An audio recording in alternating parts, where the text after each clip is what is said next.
I'm Doug Fern, and this is my take on music recording. My guest today is Joseph Arnold, who is a violinist that I've worked with on many different kinds of projects over, the last 10 years or so. And we've become friends over that time as well as working together. Joseph is a very interesting guy.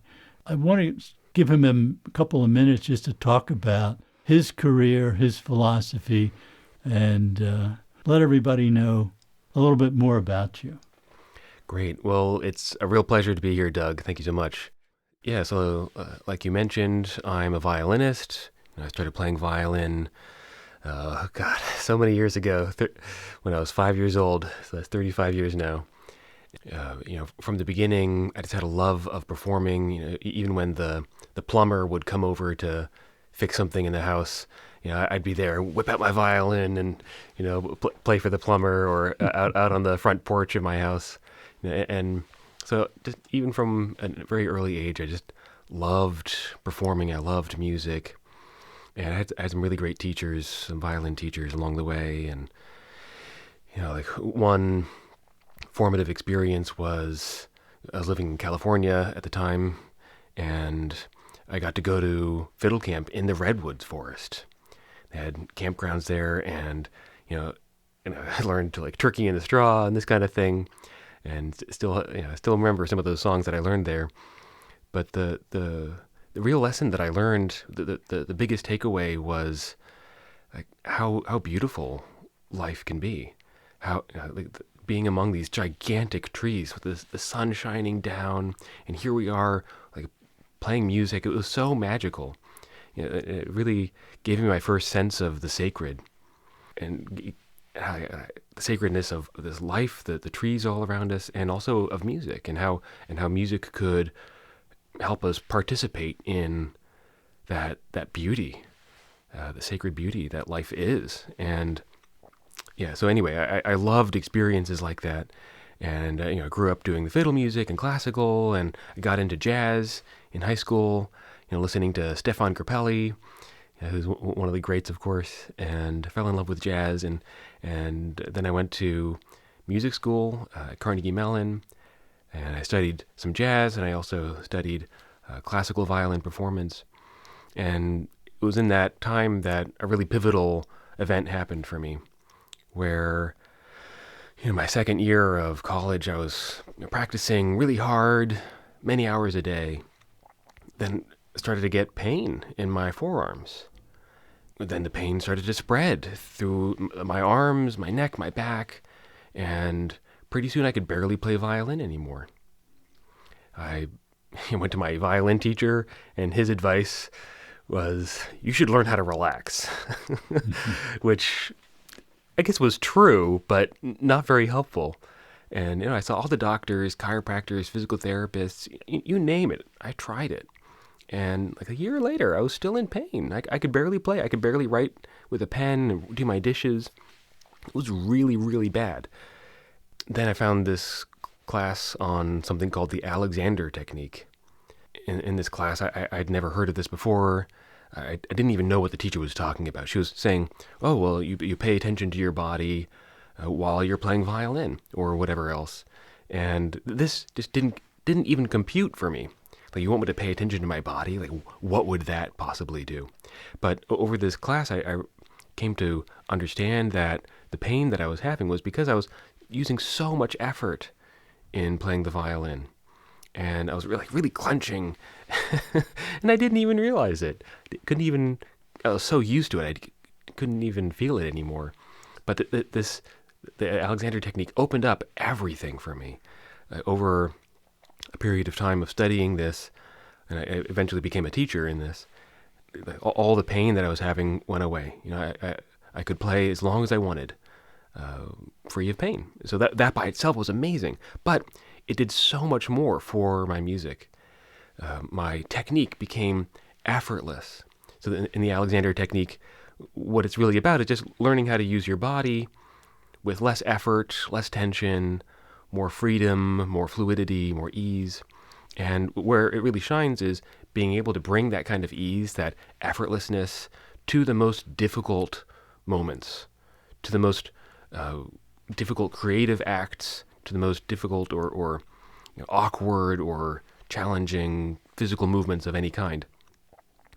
And so what I discovered was that I could be effortless in playing a violin concerto, where I would normally get so tense, and like my technique became so fluid and easy. It felt easy to play, and then my sound opened up. I got all the resonance that I wanted. The violin is a wooden bell, right? And when you squeeze the instrument, which is how I was taught to squeeze the violin between my chin and my shoulder to clamp it in place. It's so backwards. But I had to relearn how to play the violin. But when I did, then the whole instrument could vibrate at a whole new level. It's like if you're holding a bell and squeezing it, it's going to go tink, tink, tink. But if you let the bell move in your hand as you're striking it, it's going to go dong, right? And so that happened. So my sound really opened up, and then my musicality really opened up as well. Now, I'll give an example. It's a story I often tell, actually involving one of the other students at my Alexander Technique teacher training program. So there's a lot of us there were musicians who were in a similar kind of situation as I was. And so there was this very gifted pianist there, and what we would often do is have a lesson doing a sort of before and after scenario with the teacher. So the teacher would have, in this case, had this pianist play her piece and get a sense of what was happening in her body while she was playing, and with the sound. And of course, it sounded very nice. She's a highly trained musician. And then the teacher went over and used her hands with the pianist and did what basically looked like nothing. You couldn't really tell any difference from the outside. But what was happening was that she was helping guide the pianist's body to a new state of ease. And then when the pianist played again, her music took on this whole other quality. It was stunning. Her music became luminous. It was the very quality that she wanted to express in her music, and which we all wanted to hear. It was just right there. Just a little bit of letting go. One Alexander Technique teacher from a while back, Marjorie Barstow, she had a great saying. She had a lot of really great sayings. One of them is, sometimes all it takes is a little bit of nothing. Mm-hmm. And that's what happened there. She let go, and then suddenly her music had this magical quality, which I now call soul force, and which my book is about. And what really struck me there was that this magical, spine-tingling quality came out not because she was trying harder to be expressive, not because she went home and practiced 5 hours a day for 6 months. It was just released when she got out of the way of herself. And so experiences, I had countless experiences like that. But what it really showed me was that there's this transformative, creative energy inside of all of us. The magic that we want in the arts, in music and all the other arts, and maybe other areas of life as well, is accessible to us once we learn how to get out of the way of it. There's more I could share, but this is what has informed my approach to playing violin, and when I perform and record, but also how I teach, and of course, it's informed the philosophy within my book, which is called Soul Force: How to Discover Your Artistic Purpose, Create More Freely, and Make Art That Matters. And it's putting that, it's basically a holistic arts pedagogy that puts that magical quality, soul force, at the center of how we teach, create, practice, perform, make a living as artists. Yeah, that's fascinating. I actually learned things I didn't know about you. When you speak about that, it reminds me of an analogy in a totally different realm, but it's still applicable. And that is when I first started flying, I would hold the controls for the airplane with this really strong grip. Yeah. It was just nerves. Yeah. I wasn't totally comfortable in an airplane yet. Yeah. And then one day, I remember I had done a series of landings, and I got out of the airplane and my arm was sore. And I said, that can't be right, Yeah. you know? And so and nobody told me this, but I sort of observed by watching other, really Yeah. experienced pilots fly. I mean, they fly with like two fingers on the Yes. thing and not really paying much attention. Yes. It's just all magically goes, Yes. eyes, brain, Yes. fingers, and beautifully controls the airplane. But I sort of discovered it on my own that if I just put the least amount of pressure that was necessary Yeah. to move the controls, the airplane flew better, I was more relaxed, and my flying was much more precise, Yes. Exactly. So I think you talk about this primarily in a musical realm, Yes. but I think it applies to everything. Sure does. And I mean, that's been a driving force in my life is elegance, Yes. elegance in whatever you do. I mean, stupid stuff like closing a door.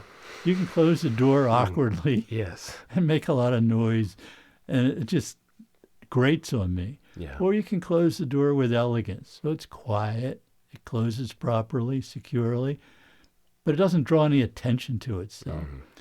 And I think that's, another manifestation of Yes. that kind of philosophy.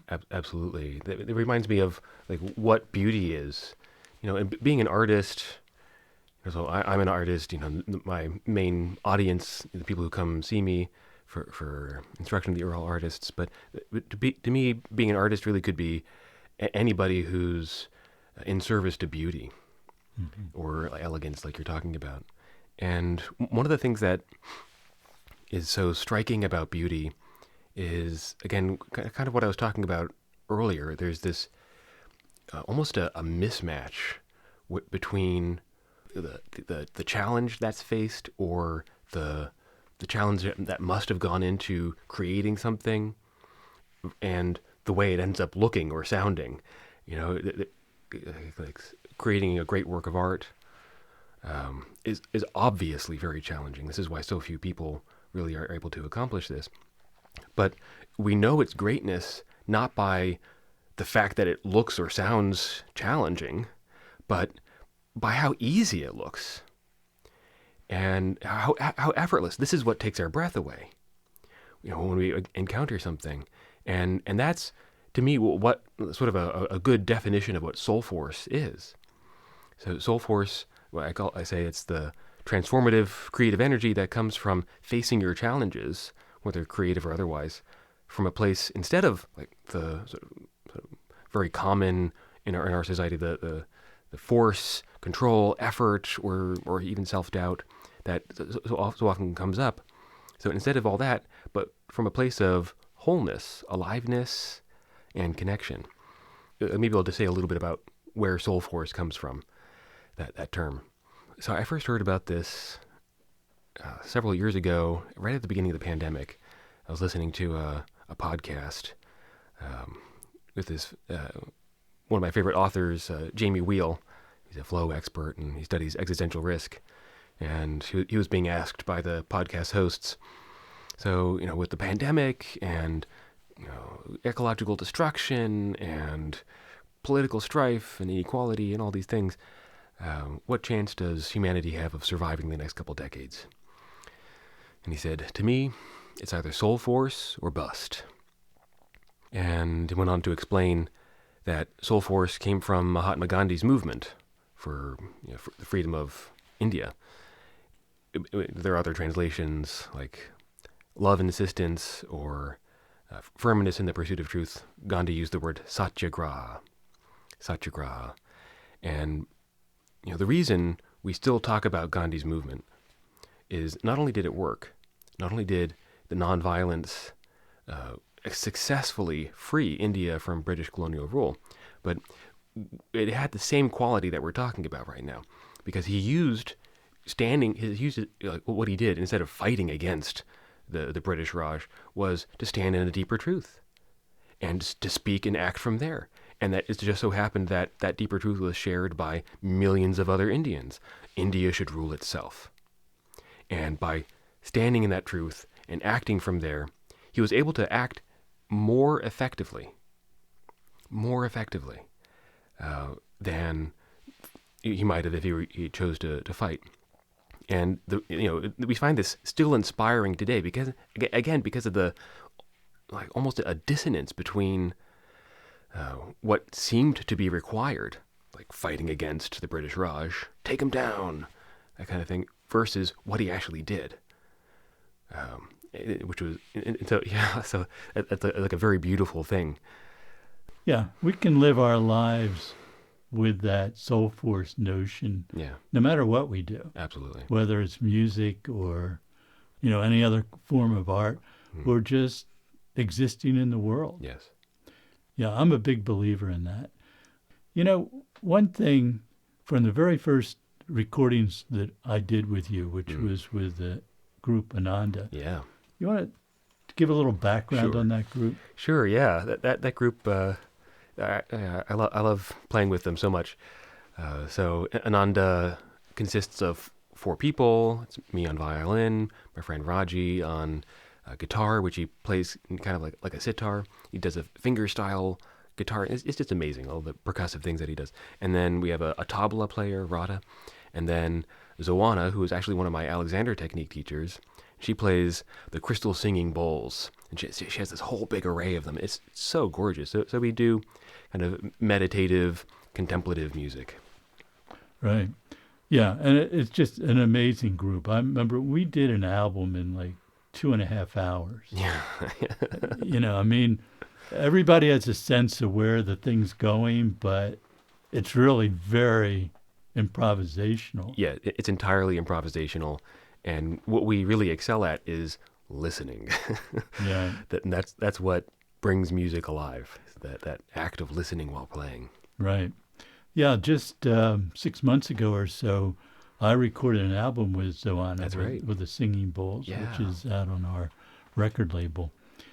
It was just a great experience. I had recorded her multiple times with Ananda, but this was the first time it was just her. You could just watch her, and as she prepared to begin playing, Yes. you could just see this transformation come Yes. over her. Yes. Yeah. And I was really impressed by that. And in a weird sort of way, it reminded me of some of the really great musicians that I've worked with over the years. And one that comes to mind is Bernard Purdy, a drummer, who played with everybody from Steely Dan to Aretha Franklin to all the jazz greats to Nina Simone, Barbra Streisand. He was on so many records. That's incredible. Yeah. And we did a lot of sessions together in the 1980s. And a lot of times he was producing. He wasn't actually playing, but I did actually hire him to play on some tracks that I was doing for an artist. And just to watch him sit at a drum kit and just start playing with this most incredibly complex series of rhythms, you look at it and you say, nobody with 4 limbs can actually do that. How does that work? And the whole time, he's just floppy relaxed. Yeah. He's smiling. Mm-hmm. He's loving it. Yeah. And one time we were having a conversation and, I said, you're doing production now. How do you feel about that? And he says, well, I like doing that. He says, but I love to play. Yeah. And that was sort of the key thing for me. Is he loved to play. Yeah. And I've run into many other musicians that are like that too. Yeah. They'll just, an opportunity to play with a bunch of really good people. Yeah. They're right there, no matter who they are. It reminds me of a quote I love by Oliver Wendell Holmes, who said, for the simplicity on this side of complexity, I wouldn't give you a fig. But for the simplicity on the other side of complexity, I would do anything, something like that. Mm-hmm. And I love that notion of the simplicity on the other side of complexity. and this is something I talk about quite a lot in my book, is how in the act of becoming a master of something, whatever that means to you, in the act of learning and gaining skill in something, it's so often the case that we get lost in the complexity. Oh, there's all of this stuff to do, and that technique, and how do I put it all together? And you can even get to a very high level of performance, let's say, while thinking about or attending to the complexity primarily. But it's never going to have the real juice, that sense of play that you're talking about, the flow, the amazing quality of seeing somebody who's so effortless and enjoying themselves doing something so incredible, right? So there's one of the signs of real mastery of anything is being able to not just have the technical element, but also the effortlessness, also what I call the knowledge of the soul, and to exist and create from the simplicity on the other side of complexity. That's what real mastery feels like. Right.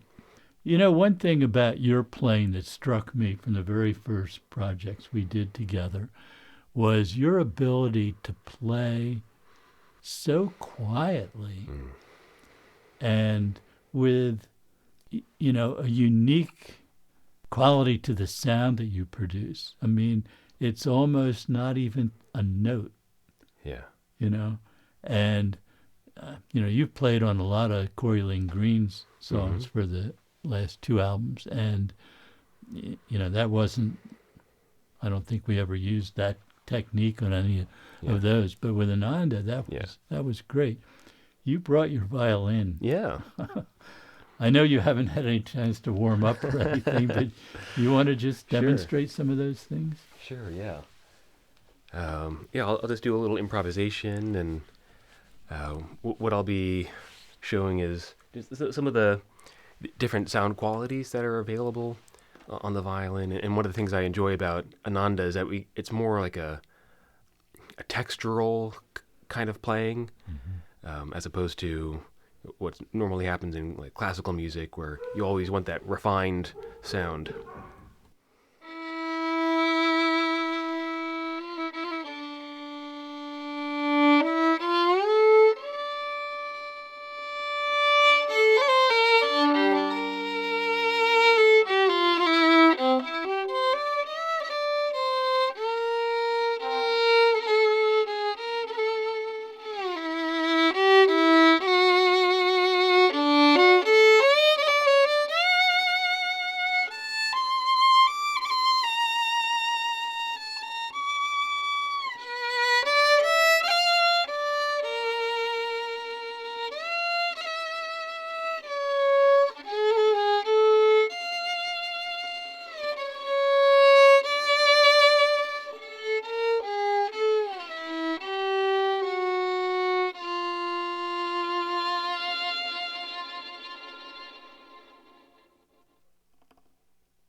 Yeah, that sounded great. And this isn't exactly standard studio setup miking your violin, but I think it'll still sound great. Yeah, thank you. Yeah. You want to demonstrate some of that? Oh, yeah. Really light? Yeah. So what I'll often do with my bow, for instance, is change the distance between the point of contact on the string, between the fingerboard and the bridge. So if I play near the fingerboard, I can get a really warm sound.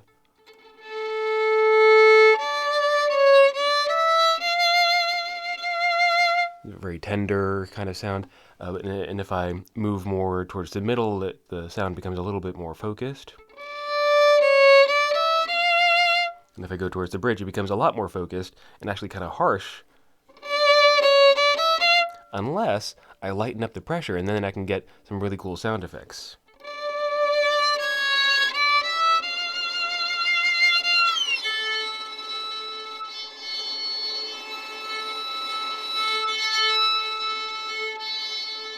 You can hear those harmonics happening.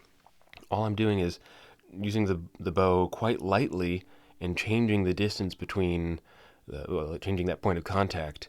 and it can pick up different harmonics on the string.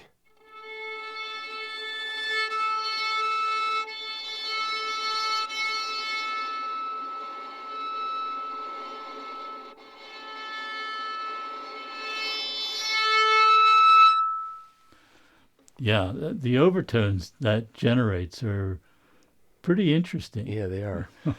Yeah, I love exploring those kinds of textures. Right. Yeah, I think that's a terrific technique. And, in the recording world, sometimes that, what, as a solo violin might sound a little harsh, Mm, but in the context of other music going on, yeah, it just provides this floating top over yeah, things yeah, and mimics some of the overtones of the other instruments yes, in a way that they just disappear into this really nice texture. yeah, yeah. It's like a shimmering quality Yeah, that can float on top. right. Yeah. People can hear a lot of your playing on Corey Lynn Green's Yeah. new album, which you're on quite a bit. Hmm. Yeah, which was a lot of fun. I really enjoyed playing with her and meeting her and all that. Yeah.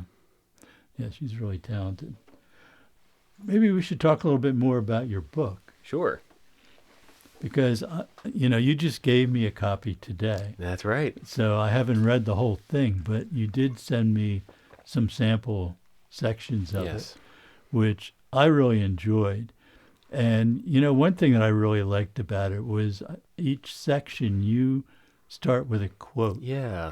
which, sort of sets the tone for what's to follow. Yeah. And it primes your mind for what's coming. Mm-hmm. I thought those were really well chosen. Thank you. I had a lot of fun with those. Mm-hmm. Yeah, I don't know exactly why I started doing them. It just seemed like the right thing. And whenever I would be working on a particular section, I would kind of listen into what's the essential message here, and then I would just have fun exploring quotes, and like go on to various quote websites and find the one that really spoke to me. Right. You want to pick out one there that you think? Oh yeah. There's one. Let me see if I can find it. Yes. Here's the one. So this is by John Anthony West in his book Serpent in the Sky. Now this book is about ancient Egypt, the art of ancient Egypt, and their religious beliefs. And John Anthony West is this fascinating sort of rogue Egyptologist. I love this guy so much. And his book taught me a lot about what art is for, and sort of a mystical lens on art. So here's the quote. It's a couple sentences. Art is a means of playing upon human faculties in such a way as to provoke a consciousness of superhuman realities, of the realm beyond the senses. In every great ancient civilization, art has been used to further understanding, to lead men and women to a higher experience of reality than they might be able to achieve individually, left to their own devices. Art is not meant to be enjoyed. It is meant to illuminate. That's great. That's really good. Yeah. I love that quote so much. That really opened up my eyes. Right. One of the main reasons I wrote this book was to help remind artists of what the true purpose of the arts really is. It's so easy to get lost in the technique or trying to make a living or the status and fame or trying to come up with cool ideas or to be, to be the leading edge of pop culture or whatever, field you're in. And all those things are fine, but none of those are what John Anthony West is talking about there, that ability to illuminate. And what I find is that once artists remember, it's like we all know what the true purpose of the arts like deep in our hearts. But once we put words to it, I find that it clarifies so many creative choices that might otherwise present some sort of challenge. Like when you know that the true purpose of the arts is to illuminate superhuman realities, or in my own language, to bring us more alive, to heal, inspire, and connect. When you have that as your North Star, then it makes all kinds of choices so much easier. It becomes utterly obvious that like what I was doing to myself many years ago, using all this effort to play, for instance, is completely getting in the way of what my music was meant to do, which again was to uplift or to bring us more alive. I was treating myself like a robot. I was playing my violin like this machine, this violin machine back then. That's not going to bring anybody alive. In any case. It's true in any art for sure, but, in the area where I work most is music. And, as a producer, I have to make decisions about a particular performance, a particular take. And what I find is that I have to listen two ways. I have to listen analytically to make sure there aren't any problems. Yes. And then I have to switch modes and listen with my heart, essentially. Absolutely. And say, how does this make me feel? Absolutely. Is this serving the song properly? Yes. I think that's a vital thing in any art form. Absolutely. Yeah. So one of the things I write about in the book is what I call soul force mastery. What's an approach to mastering your craft that actually brings about soul force? When I look at what happened to me and so many other artists in music school or art school, basically what a lot of where a lot of the focus is on only 1/3 of what it takes to really master something, and that's the technique. Like you're saying, the analytical way of thinking about it, the mechanics of it, the learning the repertoire and taking the lessons and learning how to purport yourself on stage and all these kinds of things, which are necessary. You have to have technique to be able to give form to what it is that you're doing. And if your sound quality in the recording doesn't meet certain technical standards, if it's buzzing or whatever, then it doesn't matter how much heart and soul you're bringing to it, it's still not going to sound that great. So you need to have all those technical pieces in place, but they are not sufficient for soul force. You need two other pieces, which are effortlessness and the knowledge of the soul. And what you're talking about there, listening from the heart, that's the knowledge of the soul piece. And that's absolutely critical. The effortlessness is necessary because, well, can you say you've really mastered something unless it's effortless, just like we were talking about before? But it's also necessary to channel your knowledge of the soul, to be able to even sense your heart. Like one of the things that a lot of people don't realize is that when you're holding tension in your body, no matter what art form you're doing, no matter what thing you're engaged in, what activity, you can't sense what's happening as well. Muscular tension dampens sensation in your body. And so if you're tense in your body, then you're actually not going to be able to listen from your heart very well, because you're not going to be able to sense what's happening there. So learning how to release your body while you're listening to a recording or creating whatever it is actually essential to being able to channel or listen from that deeper place. So all three, technique, effortlessness, knowledge of the soul, they kind of weave together in every creative act. That could apply to just living a life. Absolutely. Yeah. Joseph, if people wanted to buy your book, Soul Force, how would they go about doing that? Yeah, well, there are lots of different ways. You could go to soulforcearts.com. That's my website, soulforcearts.com. But it's available on all the online booksellers. People can come to my in-person events as well. But that's probably the easiest way. Mm-hmm. Well, it's a great book, and I've only dipped into a little bit of it up till now, so I'm looking forward to reading the entire thing. Your approach, some people, I think, are just born that way. they obviously have to learn the technicalities Yes. of it, the techniques and the lessons, but they don't need, they already have that soul force component. And then there's a lot of other people that access that a little bit, but probably not as effectively as That's they right. could. That's right. So, how do they go about, I know this is a complex thing, it took a Yeah. whole book to explain, but Yeah. could you summarize for somebody that sees that goal, a glimpse of it, realizes it's within them, but they want to be able to develop that? Well, the first step is to buy 10 copies of my book. Put it under your pillow. Yeah, it's a great question. Oh, goodness, where do I even start? Well, one of the critical places to start, I guess you could take two different approaches, sort of the constraint release approach or the transcendent purpose approach. So the constraint release approach, the motto for that is the obstacle is the path. If you dive into any of your challenges, whether it's creative blocks or performance anxiety, self-doubt, physical issues, physical tension like I had, or like the existential fear, does my art even matter in today's world? If you dive into that deeply enough, and with proper support perhaps, then you're going to find that soul force.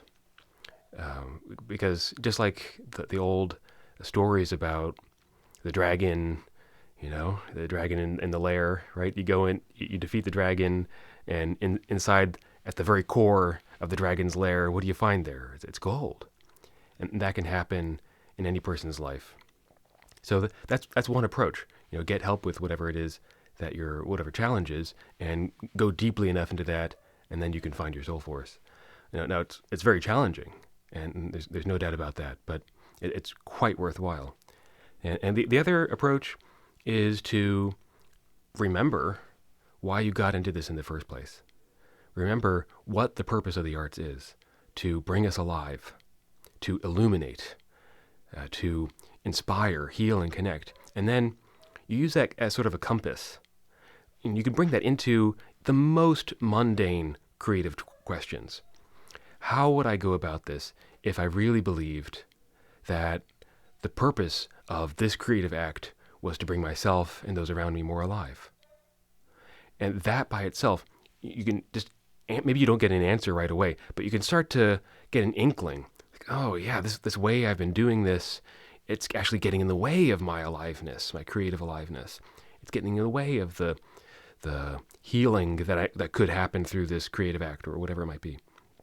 And you can just inquire with this North Star, and you will get answers if you stick with that inquiry. That's good. I think that should give people a lot to think about. Yeah, I hope so.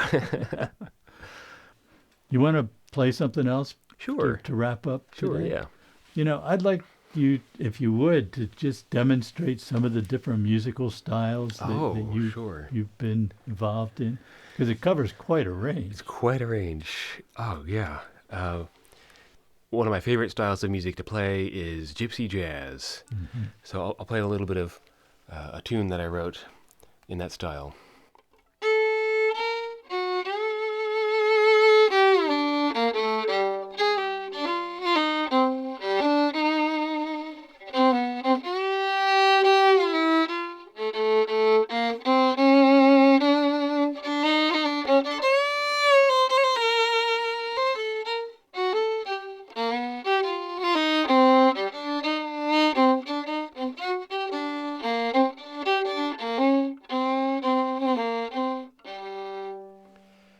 And then I grew up doing fiddle music. Oh, here's another one that I wrote in the Irish style.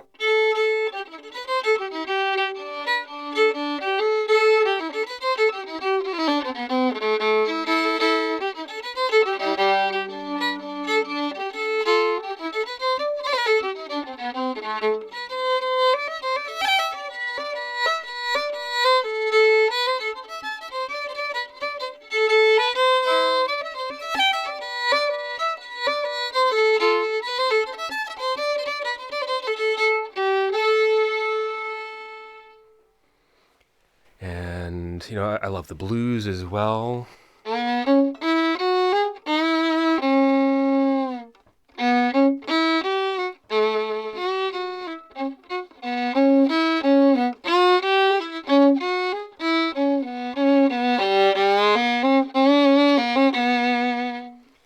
And, I do a lot of classical. I love Bach. I love Bach so much.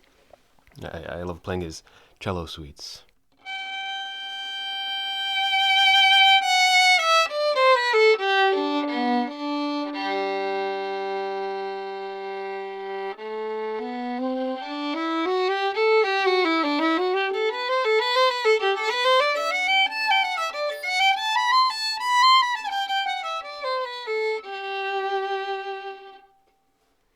Is there anything else? Well, how about something from the Ananda repertoire? Oh yeah. Oh well.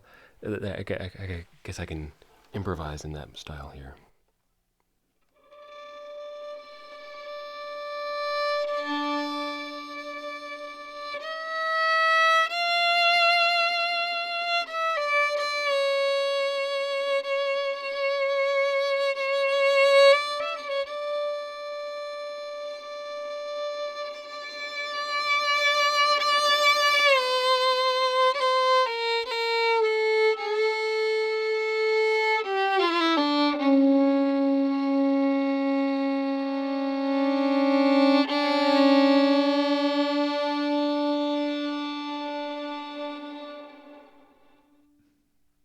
That's great. I mean, we're sitting in a dead studio, and yet just that style evokes this Yeah, big space. that's right. Yeah, it's really interesting. Yeah. The how do you do that? Yeah. Well, it's because of the way that I'm listening to play. My belief in my experience is that whatever we pay attention to while we create comes out in the outcome. So if I want my audiences to have an experience of a big sense of space, of listening deeply, of being drawn into what I'm doing, then I myself need to be in touch with that big sense of space, that deep listening, being drawn into what I'm doing. And when I'm improvising like that, I never plan ahead. I'm always surprised. I let myself be surprised by what's coming up, because that's what it's really fun, first of all, but it also makes it fun for the audience. That's what draws the audiences. Like, oh, where is this guy even going? And if I'm listening really deeply to what wants to come up, then that's also what's going to happen for the audience. Right. It reminds me last spring when you and I went down to Corey Lynn Green's concert in the cave. Yeah, that was so fun. With this 450 million year old cave in Virginia, and she did a concert, Yeah, which you played in with her band on a few songs. yeah, But you also wandered off at one point, Yeah. because this is a huge cave Yeah. system, and just found a spot. yes, And I forget what you played, but it was just magnificent to hear it in that environment, because we think of a cave as just being this big, echoey, cavernous place, but it was actually a really kind of organic feel to the Yeah. reverberation in yeah, there. yeah. It was amazing. It was amazing to play in those caves and just to experience that show there. Very memorable. Yeah, it was a lot of fun. Well, Joseph, I really appreciate you taking the time to talk about this and, demonstrate some of these things and tell us about your book. It's just been a pleasure. So Yeah, thank you. Thank you so much, Doug. It's my honor, my pleasure, and thank you for your friendship. And I'm really looking forward to working together again soon. Yeah, I'm sure we will be. Okay. I can always be reached at dwfern@dwfern.com with your comments or suggestions. Thank you again, Joseph. This is My Take Home Music Recording. I'm Doug Fern. See you next time.